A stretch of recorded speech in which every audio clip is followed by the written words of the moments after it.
let's talk about the value of that interview. Pinahapyawan mo na, no? Kasi nga, isa rin sa mga naisip ko rito, bakit biglang pagsasalitain si First Lady at this time? So let's talk about her. Mukha ba siya secret weapon ng presidente in terms of responding to the vicious attacks against him? Dahil siya, medyo subdued yung sagot niya, di ba? Pero ito, First Lady yung sumagot. Nagsilbi mo parang secret weapon. Ito, i-unleash ko na yung weapon ko. Well, we call that secret weapon is a nice colloquial term for it. Yan ang layman term siguro, pero in our practice we call that a multiplier, more specifically a care multiplier. And yes, she was an effective one. Dahil pag presidente, pag pangulo ang nagsalita, that has ramifications, that has policy ramifications, that has administrative ramifications pag pangulo nagsabi niyan kasi boss ka eh. Boss ka eh. So ilalagay natin in a workplace setting. Huwag natin kalimutan, VP Sara concurrently is the unappointed cabinet official. Boss niya si Pangulong Marcos, no? Marcos Jr. So in the setting of an office, iba yung boss na pinagalitan yung empleyado, iba yung boss na nagsabing, kausapin mo nga yung office mate mo, sabihin mo, next time mag-lunch kayo, sabihin mo, hindi ko gusto yung pagiging late niya parate. Parang ganun yon. So yes, she was an effective care multiplier in that case, no? Being a civilian, and yet, wink, wink, nudge, nudge. Alam naman siguro natin lahat, doesn't have to be the First Lady, pero alam naman natin lahat na tayo mga Pilipino, nakikinig tayo sa asawa natin. At may sway ang sinasabi ng asawa natin sa ating mga kalalakihan, di ba? May kilala nga ako, napapunta sa Taylor Swift concert, Diyos ko. Grabe, sino yung mga gumagawa ng ganyan, no? Hindi ko ma-imagine na gagawin yan. Oo, isipin mo, napapunta sa Taylor Swift concert at naging photographer, videographer. All for the love of, di ba? Miski walang alam sa kanta, no? Oo, masusunurin tayo sa ating mga asawa. So, that's the secret weapon / care multiplier, tama. Ano yung term? Care multiplier? C-A-R-E? C-A-R-E, yes. C-A-R-E. Bakit care multiplier? Ano ibig Care sabihin? stands for, charisma, attractiveness, relatability, and being extemporaneous. Care multiplier. Oo naman. May bago na naman po tayo natutunan, no? Dito, nuggets of wisdom. Hindi lang morsels of wisdom eh. Nuggets. Kasi yung morsel, lang yan, mga mumu lang yan, mumu. Bibigyan ko kayo ng ibang example. Isipin po natin si Senator Robin Hood Padilla, ang paboritong senador ng ating host, no, si Enis Guerra. Idolo po natin 'yan. Idolo natin. Nagsusuklay tayo ng bigote sa Senado. You think about the role his wife plays, si Mariel, effective care multiplier, 'di ba? So she is able to multiply his charisma, attractiveness, relatability, and his being extemporaneous. So yan, may mga sarili-sarili tayong care multiplier. Okay, nag-succeed ba naman ba si First Lady as a care multiplier for the president? Okay, I don't wanna reveal too much because baka magalit sa akin ng aking data science team. Sasabihin, boss, bakit mo naman nire-reveal ang ating mga data ng walang bayad? Joke. But we found out based on quick read and quick sentiment scan, alam mo, tumatak yung message ni First Lady Lisa Araneta Marcos dun sa wife defending the husband. Talagang maraming nag-react. Sabi nila, yan ang tamang gawain ng isang mabuting may bahay. Dinidefend ang kanyang asawa. Kita mo na, totoong tao. She's approachable. Para lang she's like one of us. Any wife would do that. But there's a qualifier. Sa AB, tumatak yun. Sa Class AB, tumatak yun. That was the finding, at least on our data end. No? That was the impression that the Class A, socioeconomic Class AB got. We'll see if that trickles down because of Tonying. Baka naman dahil si Tonying yung medium, baka ma-cascade din yun sa CDE. But so far, based on the data we're getting, because it's very new, the issue's very, very fresh. So far, from the data we're getting, mukhang AB talagang tatak na tatak na yung mensahe na, wow, that's a typical wife defending her husband. How about yung delivery ng message? Kasi sabi mo, curated lahat yan. Normally, no? Hindi natin alam kung ito talaga yung nangyari dyan. Pero si Alan kasi meron siyang extensive experience to talk about this. Hindi ito yung basta-basta hinugot lang sa hangin.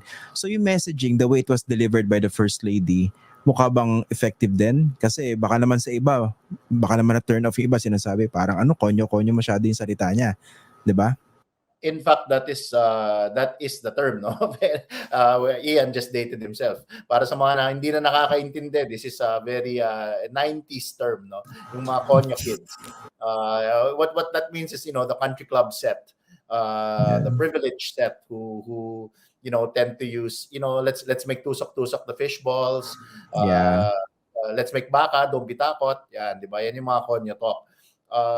I would have tempered that a little bit, but in the end, it was, if you had made her naman too, makata, Chis Escudero, excuse me, di ba? Kung bigla siya Yung parang naging Chisoros? Escudero, Parang Chisoros? parang Chisoros, di ba? It would have been inauthentic. So, they probably tempered that in as much as they could. Na siguro, again, this is all guesswork, no? Mawalang galang kay Katunying, but I would ascertain that there were a lot of takes.